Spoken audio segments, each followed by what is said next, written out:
Un espacio dirigido a la reflexión y análisis sobre el magisterio social de la Iglesia. Un panel de altura que discute la realidad actual guiado por los documentos magisteriales. Los expertos ya están listos para arrancar tu programa Iglesia, Estado y Sociedad. Saludos, bienvenidos a otra edición más de Iglesia, Estado y Sociedad, este espacio del Instituto de la Doctrina Social de la Iglesia, donde semana tras semana discutimos distintos asuntos de importancia para nuestra sociedad, para nuestra iglesia y para la humanidad, y sobre los que la doctrina social de la iglesia ciertamente tiene algo que decir.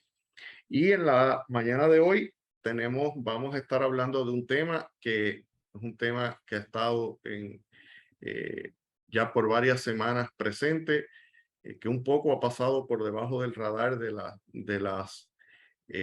la discusión pública, pero que para la iglesia es una tragedia y es algo serio que tenemos que continuar vigilando y sobre todo orando, y es el conflicto en Nicaragua entre el gobierno de Daniel Ortega y la Iglesia Católica. Hemos invitado en la mañana de hoy a nuestro queridísimo amigo José Frontera Ajenjo para dialogar sobre este tema, y como siempre me acompaña Fernando Pacheco Balcour, mi compañero mantenedor del programa. Josian y Fernando, bienvenidos. Saludos Israel, saludos Fernando, un placer estar aquí con ustedes. Saludos, buenos días. Muchas gracias Israel, muchas gracias licenciado Frontera y bienvenidos Radio Escucha. Como les decía al principio del programa, este conflicto en Nicaragua ya lleva varios años, ¿verdad? Luego de la reelección de Daniel Ortega en el 2017, una reelección en un proceso muy cuestionado por la forma y manera en que se llevó. Comenzó una retórica por parte del Estado en Nicaragua en contra de todas las voces disidentes, y esa retórica se ha recrudecido en contra de la Iglesia Católica, llevando a, en las últimas semanas, situaciones tan dramáticas como la expulsión de las hermanas de la Caridad de Madre Teresa de Calcuta, de allí de Nicaragua. También el arresto domiciliario y secuestro, por así decir, del obispo de la diócesis de Matagalpa, el cierre de prácticamente todas las emisoras de radio católicas de Nicaragua, y es una situación en la que es preocupante. Y me gustaría pues compartir y hablar aquí un poco con los amigos sobre esta situación. Josian, has estudiado, la situación en Nicaragua, ¿qué nos puedes decir? Mira, este conflicto actual, como tú dices, no es nuevo y tampoco viene con la reelección del gobierno sandinista de Ortega, sino que es algo que viene dándose por los últimos quizás 40 años. Hay que recordar que el gobierno sandinista, ¿verdad? O la ideología sandinista que representa Ortega, promovió la revolución de finales de los 70 contra el gobierno de Somoza en Nicaragua, unas elecciones que llevaron, ¿verdad?, a un proceso, o la caída del golpe sandinista que lleva a la caída de la dictadura de Somoza y a unos pequeños espacios de democracia participativa. Yo estoy seguro que mucha gente recordará a la primera presidenta de Nicaragua, Violeta Chamorro, que fue una persona que había perdido a su esposo, que había sido candidato político de la oposición a Somoza y de la oposición a los sandinistas, que era el partido de centro en Nicaragua, que eventualmente se convierte en presidenta y que sufre luego la lucha también del sandinismo que continúa. Ya está en la tercera fase del sandinismo en Nicaragua. En la primera de esos tres momentos históricos, y en todos ellos la iglesia siempre ha jugado un papel protagónico. Con la salida de Somoza, el reclamo de la iglesia era el que la dictadura debía terminar, el que ambos bandos, los paramilitares y la guerrilla del Frente Sandinista, como la dictadura de Somoza, tenían a muchísimos presos políticos, debían liberar a todas esas personas que estaban cautivas en esos espacios, y sirvió como mediadora a la transición democrática.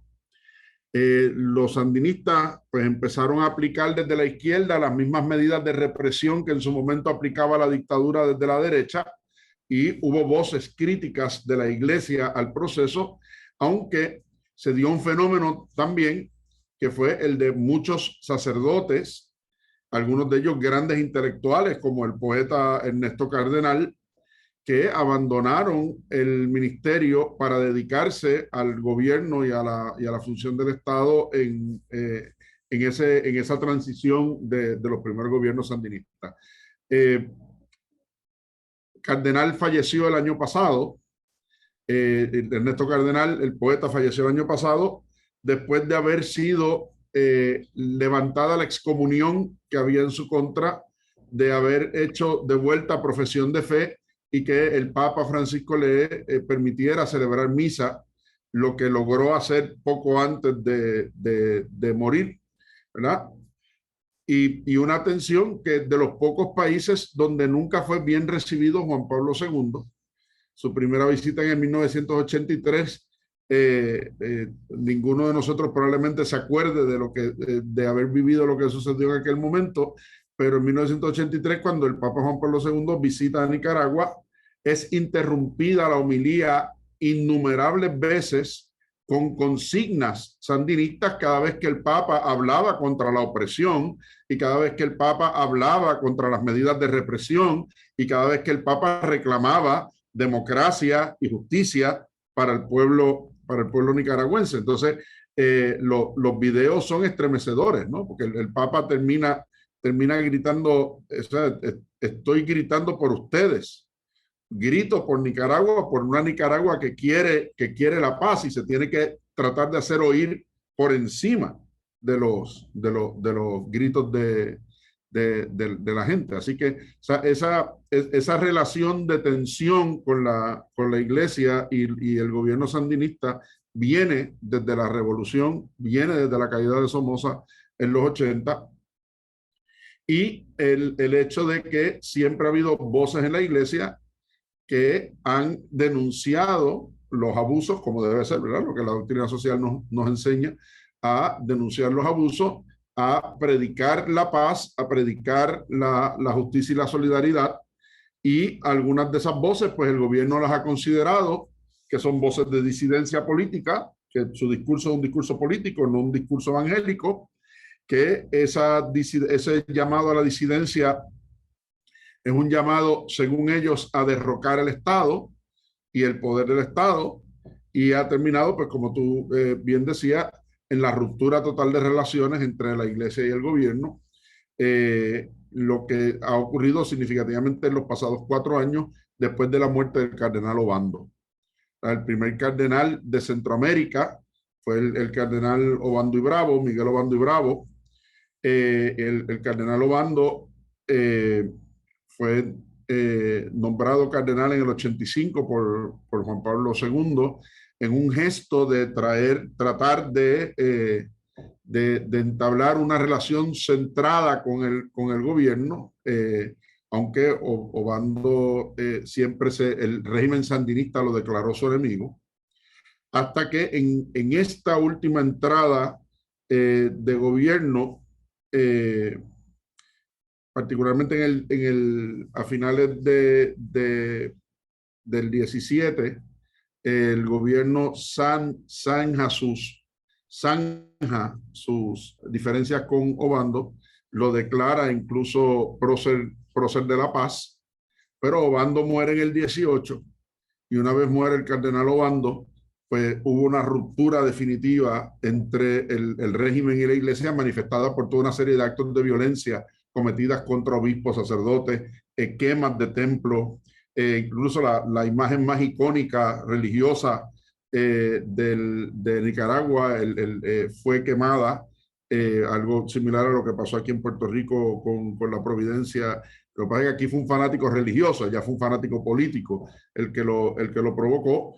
Agresiones que se extendieron incluso a la figura del nuncio apostólico, ¿verdad? Y que ustedes recordarán, ahora está este obispo detenido, pero hace un año y medio hubo también abusos contra otros obispos, celebrándose incluso el sínodo, donde no pudieron salir a participar del sínodo anterior porque el gobierno les negó la salida del país. Así que ha sido una relación tensa en construcción de los últimos 40 años, pero de nuevo, ante la insistencia de la Iglesia de reclamar a gobiernos de derecha y a gobiernos de izquierda que debe haber paz, que debe haber solidaridad, que debe haber justicia y que hay que reconocer las libertades de los individuos y que los individuos no pueden estar sujetos al arbitrio extremo y al control del gobierno.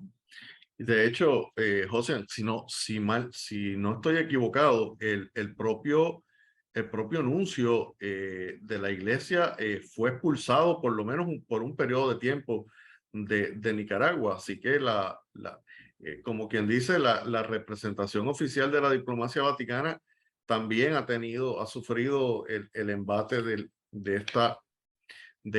este grupo, ¿verdad? De esta facción política. Es muy llamativo el paralelismo entre la situación de los pastores en Nicaragua denunciando la opresión y el sufrir, ¿verdad? Un poco el martirio por esa denuncia con lo que vivió nuestro Señor, ¿verdad? Que sufrió la muerte de cruz precisamente por denunciar las injusticias. Yo no sé si eras tú mismo, José, el que me comentaste alguna vez la frase de si tú crees, ¿verdad? Que la iglesia es revolucionaria, pues imagínate cuando conozcas a Cristo, ¿verdad? Exacto. Yo, cuando oigo a alguna gente decir, es que eso, la iglesia se le fue la mano diciendo X o yo cosas, y le digo, papá, deja que te encuentres, deja que te encuentres con el fundamento de eso que la iglesia está diciendo. Sí, porque más de uno se va a sorprender. La realidad es que la denuncia de la opresión es evangelio puro, ¿verdad? Fernando, ¿qué nos puedes decir o tienes preguntas para Josian? Sí, Josian, muchas gracias por esa exposición y por ese resumen. Muchas personas que no están informadas sobre esta situación tan triste que está sucediendo en Nicaragua, y quisiera abundar, si tú pudieras aclararnos un poco sobre eso. Esta crisis en Nicaragua pudiera ser un signo de una guerra más generalizada y disimulada en contra de la iglesia. Ahora es Nicaragua, pero sabemos que los medios pues están manteniendo, como dijo Israel, bajo el radar. Nos están callando. Quieren una iglesia tal vez muda. ¿Pudiera expresarte un poquito sobre eso? Es interesante porque no debemos olvidar que en ese mismo periodo de los 80, cuando se da todo ese primer ataque del sandinismo contra la iglesia, estamos en el mismo periodo en que es asesinado el arzobispo Romero en El Salvador, ¿verdad? Así que hay toda una serie de voces de la iglesia que se levantan contra esos regímenes. Y de nuevo, en El Salvador a Romero lo mata a la derecha. Lo que estamos viendo ahora es la izquierda, ¿verdad? Y cuando hablo de derecha e izquierda en el sentido de la política internacional, ¿verdad? De los partidos que se mueven hacia y que terminan todos en el centralismo, ¿verdad? Lo que pasa es que el centralismo es de una ideología y los otros el centralismo desde la otra, ¿no? Y por eso es que la iglesia molesta en todo régimen que quiere tener el control absoluto de las cosas, sea de un extremo o del otro, la iglesia molesta, ¿ah? Porque la iglesia insiste en recordar que el bien común no es un derecho de unos pocos, es el derecho de todos. O sea, ¿con quiénes se meten las hermanas de Madre Teresa de Calcuta? O sea, ¿con quiénes se meten? Una religiosa que lo que están allí es para atender a los más pobres, que viven de las donaciones que reciben y de lo poco que reciben y compartiéndolo con los más necesitados y que las expulsen del país. O sea, cuando uno oye esas cosas dice, bueno, pero ¿qué ocurre aquí? Y fíjense, una consigna de Ortega, sobre todo de su esposa, que es la vicepresidenta, y hablando de regímenes de esa naturaleza, su esposa es la vicepresidenta y es la portavoz principal del gobierno, donde uno escucha un régimen que dice, no, nosotros somos un régimen sin moral, sin iglesia y sin Dios. ¿Verdad? Ni siquiera el comunismo en su etapa más convulsa permitió o sea, eliminó o pretendió sacar por completo la iglesia, ¿verdad? Obviamente hubo una preferencia por la iglesia ortodoxa rusa porque el gobierno la podía controlar de una manera particular, y lo que ha pasado en China con la iglesia oficial del Estado, la iglesia pseudo católica oficial del Estado versus la iglesia católica real que tiene que vivir más o menos en la clandestinidad, pero son pocos los regímenes que se han atrevido a hacer un ataque directo. A mí esto lo más que me recuerda es al México de principios del siglo XX, y quizás ustedes habrán visto la historia de los cristeros, ¿verdad? De cuando la gente decide revolucionarse, no porque no estuvieran de acuerdo con las políticas públicas del gobierno, sino porque el gobierno pretendía eliminar la fe del pueblo. Y el pueblo se rebela para defender su fe, lo que pasó en España durante la Guerra Civil también. O sea, ¿cuántos mártires no tiene la iglesia? Son miles de mártires que tiene la iglesia del periodo de la Guerra Civil Española. O sea, que hay unos momentos en la historia que, como tú bien dices, Fernando, hay una lucha velada contra la iglesia por lo que la iglesia representa y por lo que la iglesia enseña. Ahí me estuvo muy interesante unas imágenes de las noticias de Nicaragua de la semana pasada, justo antes del arresto del obispo, donde le prohíben a él salir del Palacio Episcopal. Y el obispo va a hacer el intento de salir a la calle y hay un cordón de seguridad de la policía que le impide salir. La fuerza de choque. La fuerza de choque estaba allí. Increíble. Y el obispo Rolando Álvarez dice, no hay problema, no me van a dejar salir a mí. Pues fue a la capilla, puso el Santísimo en la custodia y salió con el Santísimo a la calle. Y cuando los policías que le impedían la salida vieron que no era él ahora el que pretendía salir, era él con el Cristo en la custodia, se abrieron de lado. Y dijeron, espérate, con el obispo sí, pero con Dios hay que tener cuidado, ¿no? Entonces, esa es la preocupación del gobierno, ¿verdad? Fíjense que el arresto viene justo después de ese gesto del obispo. Dice, espérate, aquí hay una fe y hay unos signos de esa fe que están tan enraizados en el pueblo que si nosotros permitimos que esos signos se den, el pueblo va a seguir resistiendo a la imposición que el gobierno quiere hacer de su ideología y de sus formas. Y esa es la gota que colma la copa. Bien, volviendo al paralelismo de lo que decía Israel, o sea, ¿cuándo es que los jefes de los judíos dicen, espérate, ahora sí que tenemos que hacer algo con Jesucristo? Bueno, cuando resucitó a Lázaro. O sea, si Cristo resucita a varios muertos en el Evangelio, ninguno llevaba 3 días, ¿verdad? Entonces dice, espérate, no, ya este apesta, no, apesta no, lo levantó. Dice, no, pero ahora sí que hizo el signo grande, ¿no? Y ahora sí que hay que acabar con él. Entonces, nada, el obispo de Matagalpa hizo el signo grande, ¿verdad? O sea, no, voy a salir. Y eso motivó a que otros obispos del país convocaran encuentros y procesiones en sus respectivas diócesis, las cuales el gobierno trató de detener y no pudo. Y entonces, en un gesto, ¿verdad?, de intimidación a la iglesia, dice, bueno, pues me llevo a este que por lo visto es el que lleva la voz cantante de la estrategia, ¿no? Y de ahí que algunos medios han dicho el arresto, no, el secuestro. Porque aquí no ha habido... De madrugada, sin orden de un tribunal, sin que se le hayan radicado cargos. Eso no es un arresto, es un secuestro de Estado. ¿verdad? Y eso, ¿verdad? Que nosotros que somos abogados, pues sabemos bajo qué condiciones uno hace un arresto y esto es una violación de derechos humanos de toda, en toda línea. Y eso es ¿verdad? La gran preocupación que tiene la iglesia y que los obispos alrededor de todo el continente, incluidos los nuestros, pues han querido expresar. Tenemos que ir a una pausa, pero al regreso continuamos esta conversación con el licenciado José Frontera Ajenjo sobre la situación de la iglesia y la situación política en Nicaragua. No se retiren, que regresamos en breve a Iglesia, Estado y Sociedad. Iglesia, Estado y Sociedad. Hoy. Bienvenidos nuevamente a este segundo segmento de Iglesia, Estado y Sociedad. En el día de hoy estamos conversando con el licenciado José Frontera sobre la situación política y la situación de la iglesia en Nicaragua. José, hay algo que me gustaría que quizás desarrolláramos más. Estábamos hablando ya al final de la primera etapa y tú nos hablabas del asunto de la fe y la libertad de conciencia y la libertad de culto.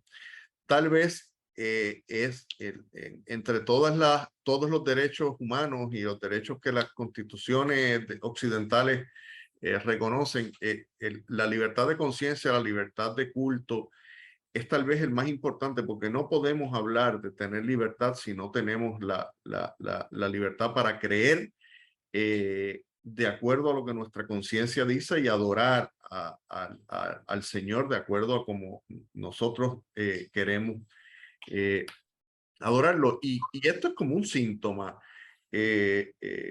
José, en que se sigue replicando el deseo de atropellar, ¿verdad? Y de arrinconar esa fe y esa práctica religiosa a que la hagamos simplemente en el interior de nuestros hogares y no trascendamos. Cuando la doctrina social de la iglesia nos llama a otra cosa. ¿Qué nos puedes comentar sobre esto, José?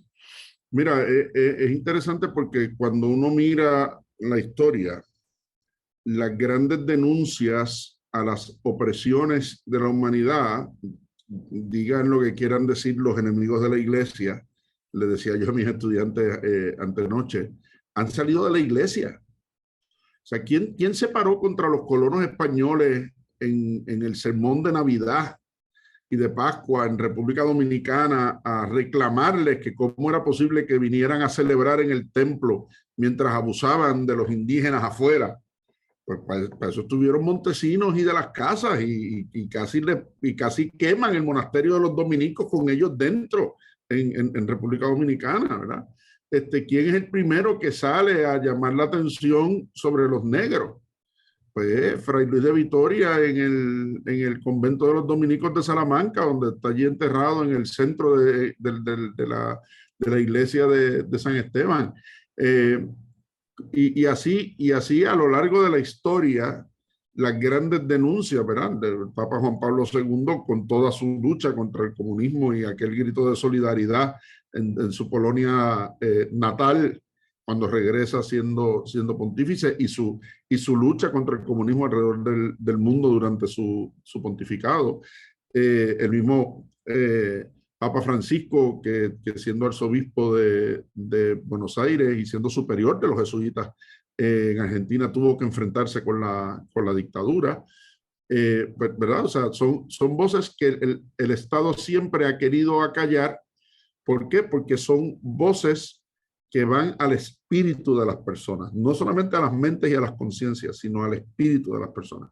Y lo estamos viendo en Venezuela, ¿verdad?, donde el cardenal de Caracas pues prácticamente no puede expresarse públicamente sin que el gobierno de Maduro esté tratando y buscando la forma de censurarlo, cardenal Porras, o situaciones como las que estamos viendo en Nicaragua, situaciones de persecución como las que hemos visto en otros lugares del mundo, en Vietnam, con el cardenal Van Thuan en su momento, ¿verdad? O sea, esa idea de la iglesia proclamará siempre la libertad del ser humano.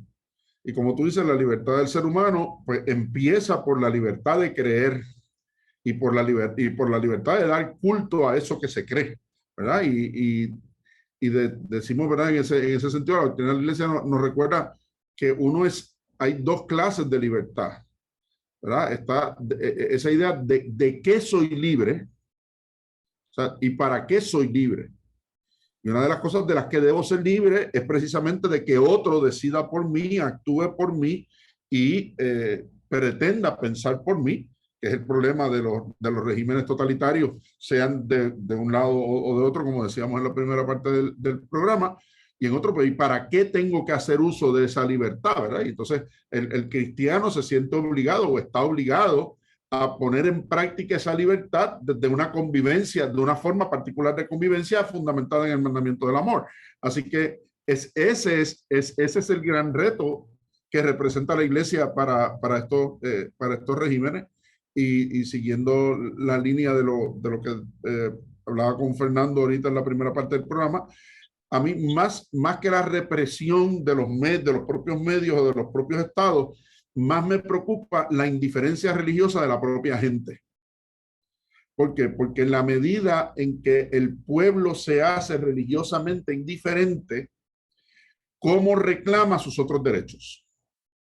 ¿Cuál es la base para reclamar sus otros derechos? ¿Verdad? Entonces, por eso es que preferimos un pueblo sin Dios y por eso es que hablamos de un pueblo sin religión y un pueblo sin moral. ¿Por qué? Porque si se pierde la conciencia de los religiosos y con la conciencia de los religiosos la obligación de tener que responder más allá de la propia realidad presente ante un Dios que nos va a exigir cuenta, bueno, pues entonces perdida esa noción, perdido ese sentido de la trascendencia, ¿para qué uno protesta? ¿Para qué uno lucha? ¿Para qué uno vive?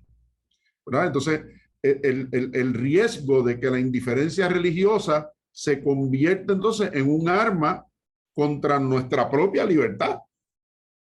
Porque ¿qué fundamento tienen entonces los otros derechos del ser humano si se pierde ese elemento de enfoque y de frente? Eso que tú mencionas, Josian, sería algo como desmantelar la propia dignidad del ser humano. Lo vamos desmantelando hasta crear un ser que los gobiernos se le hace fácil manipular, ¿verdad? Ejercen su poder con toda fuerza y el pueblo entonces que Claro, no diga mucho. Si partimos de la premisa de que la dignidad humana se fundamenta en el hecho de ser imagen y semejanza de Dios, su creador, y por lo tanto Dios no existe, Dios está fuera de la ecuación, pues ¿cuál es el fundamento de la dignidad humana? No queda ninguno. No queda ninguno. Entonces, si no hay dignidad, no hay derechos. Y si no hay derechos, el que ejerce el poder, pues ejerce el poder en todas sus dimensiones y con todas sus consecuencias, ¿verdad? Y eso es lo que la Iglesia, ¿verdad?, defiende, y es lo que la Iglesia, en cierta medida, no es que ataca a estos regímenes, sino que denuncia, ¿verdad? Y yo creo que es la expresión adecuada, ¿verdad? El profetismo en la Sagrada Escritura, y el profetismo en la Sagrada Escritura es un contexto de doble dimensión. Hay que denunciar la realidad que se opone al plan de Dios, y al mismo tiempo hay que anunciar entonces cuál es la contrapropuesta, ¿verdad? Y eso que habla el Papa, dice, no, cuando la Iglesia anuncia, no hace proselitismo, ¿verdad? No va buscando ganar adeptos, no es un discurso de mercadeo y de publicidad. Cuando la Iglesia anuncia, lo que hace es una propuesta de encuentro con Jesucristo, encuentro que tiene que transformar nuestra propia existencia y por lo tanto nuestra convivencia, ¿verdad? Tiene que transformar mi existencia, pero también tiene que transformar mi convivencia con los demás. Entonces, claro, pues es un discurso que a los sistemas totalitarios les molesta, porque no quieren límites, no quieren control, ¿verdad? Entonces, ¿verdad? Entonces se oyen aquellas cosas como lo que decía, se apropian del discurso de Marx, de la iglesia, la religión es el opio de los pueblos, o de Nietzsche para decir Dios Dios está muerto. Bueno, muerto está Nietzsche y seguimos creyendo en Dios. O sea, ¿verdad? Pues cuando uno lo piensa de esa forma, entonces, no, es que hay que liberar al pueblo de la religión. ¿Para qué? ¿Para oprimirlo de otra manera? Porque ese es el discurso sandinista. No, hay que liberar al pueblo de la religión. Claro, pero tienes que liberar al pueblo de la religión porque la religión es lo único que te impide ser tú el que lo oprima. Entonces, pues necesito quitarme el escudo que tiene el pueblo. No es otra capa de opresión, es el escudo que tiene el pueblo para resistir a lo que viene desde fuera y desde el Estado. Eso es importante señalarlo porque la iglesia, como decimos en puertorriqueño, no se casa con nadie, denuncia a cualquier partido. Después que ataque la dignidad del ser humano, la iglesia lo denunció a la dictadura de Somoza, denuncia ahora mismo a los sandinistas y se mantiene ahí firme, siendo la voz del pueblo. Es el deseo de eliminar la conciencia moral del pueblo. Hay que eliminar la religión, hay que sacar a Cristo de los corazones y de las vidas de nuestros ciudadanos para que la brújula moral desaparezca. José, al principio del programa, tú estuviste hablando de que ciertamente ha habido todo un sinnúmero de manifestaciones de apoyo hacia la Iglesia de Nicaragua de diferentes grupos y de conferencias episcopales alrededor del mundo, incluyendo la Conferencia Episcopal de Puerto Rico, inclusive entiendo que la Organización de Estados Americanos ha hecho varias expresiones al respecto y hasta la ONU, la Organización de las Naciones Unidas también. Y ha habido de parte de algunos católicos y de algunos grupos mucha crítica hacia el Papa Francisco, alegando que él había estado en silencio. No obstante, eso no es cierto. Él ha hecho varias manifestaciones. El pasado domingo, durante el Ángelus, se expresó al respecto, pero a veces perdemos de perspectiva que el Papa, además de pastor, es jefe de Estado y tiene que trabajar con la diplomacia, ¿verdad? Y quizás me gustaría, si nos puedes ilustrar un poco sobre ese aspecto, porque, ¿verdad? El Papa no puede disparar a mansalva para exacerbar la situación y ponerla peor, ¿verdad? Tiene que pensar en cómo puede proteger a esa iglesia que tiene peregrinando allí en Nicaragua. ¿Qué nos puedes decir? Mira, yo, igual que tú y como mencionas, he leído expresiones, particularmente alguna gente citaba lo que dijo el Papa el domingo en el Ángelus y de hace renglón de seguido diciendo, Santo Padre, eso no es suficiente, tiene que hacer algo más, ¿verdad? Y como tú dices, o sea, la iglesia nunca ha ganado cuando se tira al ataque frontal, nunca.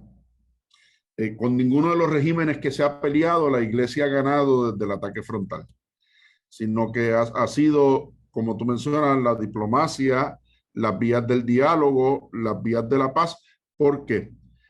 Porque al interior de ese pueblo, la iglesia también tiene que ser un signo de unidad.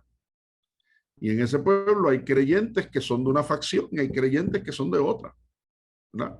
La reacción de los propios militares y de los propios sacerdotes al ver el Santísimo es signo de ello. Entonces la iglesia tiene que velar no solamente por sus ministros y sus personas, como es el obispo de Matagualpa, pero también tiene que velar por su unidad y por poder ser referente de unidad. Recordará que en una reunión que tuvimos en estos días, hablábamos de que la unidad de la iglesia precisamente no está en la uniformidad, sino que está en la universalidad de su diversidad, ¿verdad? Como dice San Pablo. Así que el Papa tiene que salvaguardar esos elementos porque no se puede convertir la iglesia en el enemigo del pueblo nicaragüense. Porque ese es una, o sea, aquí el enemigo no es el pueblo nicaragüense. Aquí en la iglesia tiene un enemigo que tiene nombre y apellido y que en este momento es la autoridad gubernamental de Nicaragua. Así que la iglesia tiene que explorar unas líneas que obviamente de denuncia y de anuncio, de diálogo, de compromiso, Hay ocasiones en que la gente no entiende, ¿verdad? Que de momento el Papa dice, mira, voy a retirar a este obispo y lo voy a sacar de allí. Y la gente dice, pero no, lo que tienes que dejarlo para que demuestre su mollero. No, no, no, no, no, mira, si lo importante es que esto no termine en una guerra civil. Lo importante es que se proteja la paz y que se proteja la integridad, ¿verdad? Entonces, hay unos procesos que se dan con la iglesia. El mejor ejemplo es Cuba, ¿verdad? O sea, cómo la iglesia logró mantenerse a pesar de todas las insistencias del régimen en que se le permitiera a la iglesia celebrar el culto siempre que el culto fuera en privado, que no fuera culto público, no se hiciera en las calles, no se hiciera. Y de momento usted tiene en la Plaza de la Revolución la imagen del Che Guevara de frente con el Sagrado Corazón de Jesús inmenso y al Papa Juan Pablo II celebrando la misa allí, ¿verdad? Y de los que tuvimos la oportunidad de estar allí en ese día, pues era una cosa totalmente impresionante. Tú mirabas hacia un lado de la plaza, veías la imagen del Che, mirabas hacia el otro lado de la plaza, veías el Sagrado Corazón, mirabas de frente y tenías al Papa y sentado en primera línea estaba Fidel, que miraba a su alrededor y dice, ¿qué he hecho? ¿No? O sea, ver aquella plaza llena y el recibimiento que hubo para Juan Pablo II en el primer acto público de la iglesia durante todo el periodo de la dictadura, la cara de Fidel era, ¿qué hice? O sea, qué error, al final qué error es cometido, ¿no? Pero yo creo que esa tiene que ser la actitud de la iglesia, o sea, la actitud de la iglesia tiene que ser anuncio y denuncia, pero desde una apertura de solidaridad, de diálogo, de hermandad, y de salvaguardar la integridad de su misión, ¿verdad? Y yo pues pienso que el Papa está haciendo lo que tiene que hacer. No nos podemos pretender poner en sus zapatos y tratar de decir, bueno, yo hubiera dicho un poquito más, hubiera hecho un poquito más. O sea, no sabemos qué comunicaciones ha habido entre la Santa Sede y el gobierno de Nicaragua, por lo bajo, que tampoco quiere exacerbar la situación o no quiere provocar que los amigos de Ortega vayan a hacer lo mismo en otros países, ¿verdad? Así que hay que ir también con cierta calma. O sea, yo sé que nos queda poco tiempo, pero esta pregunta te la tengo que hacer como especialista en Derecho Internacional. A veces los puertorriqueños o otras personas se expresan y piensan que estas dictaduras son de estos países latinoamericanos, suramericanos, y que son repúblicas. Eso pasa allá porque por las razones que sean, pues ellos tienen esos sistemas y esos problemas de ellos. Pero yo quisiera añadirle una tónica y un enfoque en el sentido, y la pregunta sería, ¿acaso estas dictaduras son financiadas por algunos otros países donde alegan y practican una democracia? Bueno, por supuesto, o sea, esta gente no se sostiene sola. O sea, y a veces también se sostienen en actividad delictiva. ¿Verdad? El propio Papa Francisco ha utilizado en varias ocasiones, con disgusto de algunos, como pasó con México, el término narcoestado. Dice, son estados que su economía funciona a base de la protección de la actividad criminal, porque se nutren los propios gobernantes de lo que esa actividad criminal produce. O sea, no olvidemos todo el tema de las guerrillas en Sudamérica y de los paramilitares en Sudamérica. Han sido temas que se han desarrollado paralelos a actividad delictiva que necesitaba protección o actividad legítima que necesitaba protegerse de la actividad delictiva, ¿verdad? Que es la diferencia en Colombia, por ejemplo, entre la guerrilla y los paramilitares. La guerrilla se forma en torno a la lucha política contra el Estado y la protección de los medios de distribución de la droga. Los paramilitares son entonces los ejércitos privados que empezaron a levantar la gente adinerada, los grandes capitales del país para protegerse y proteger sus tierras y sus propiedades del tráfico de la guerrilla y del tráfico de los carteles de la droga. Entonces, de momento, tienes a dos grupos fuera del orden institucional del Estado, altamente armados, con capacidad de derrocar un gobierno y financiado por dos medios, unos legítimos, pero haciendo abuso de su capital, y otros ilegítimos aprovechándose el capital que genera su actividad ilegal, ¿verdad? Entonces, un planteamiento que se ha hecho muchísimas veces, en América Latina no habría producción de drogas si Estados Unidos no la consumiera, ¿verdad? Porque el mercado principal de la droga que se produce en América Latina es Estados Unidos. ¿Por qué Estados Unidos se ha unido a muchos de los países latinoamericanos tratando de controlar la producción y el tráfico de drogas? Pues para que no termine en el mercado americano, pero mientras volvemos al tema de oferta y demanda de los mercados, ¿verdad? Mientras haya demanda, alguien va a querer ser el que maneja la oferta, ¿no? Entonces, países como Nicaragua, países como El Salvador, países como Honduras, se convierten en centros donde esa lucha es significativa. Pero fijémonos el ejemplo opuesto. El Salvador, con Bukele. Bukele es de un pensamiento de derecha. No es el pensamiento izquierdista de los sandinistas. Y de Ortega, ¿verdad? Y a quién tiene Bukele de fondo en todos sus discursos de Estado como presidente de El Salvador.